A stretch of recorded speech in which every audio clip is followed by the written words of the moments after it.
Real-life inspiration. Yan ngayon si JM De Guzman na super proud sa pagsabing isinasabuhay niya ang mga natutunan niya mula sa kanyang upcoming TV5 series na My Best Friend Eman. Si JM, aminado sa mga pinagdaanan niyang pagsubok noon.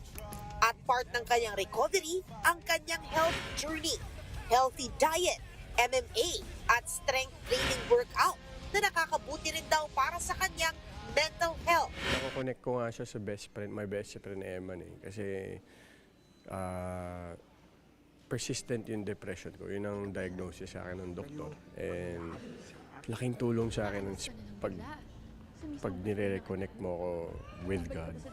Yung spiritual strength ko, pag na-exercise siya, nalalabanan ko ng head-on yung depression and anxiety ko. And ito yung binibigay sa akin, ini-equip sa akin ng Eman.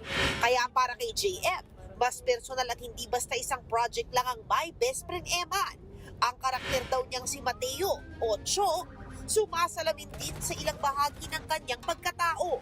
Kaya siya mismo, bilang aktor at tao, na-inspire sa tema at kwento ng inaabangang kapatid serye.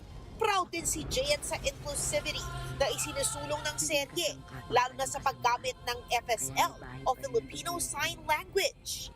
Actually, yun yung isa sa pinaka-challenging na kailangan naming matutunan and gawin dahil hindi ka lang mag-memorize ng script, i-memorize mo pa yung sign language. Exciting! Abangan ang My Best Friend Eman ngayong April 27, 8:45 p.m. sa Todo Max Primetime 5 ng TV5. Nagbabalita mula sa Frontline, MJ Marfuri, News 5.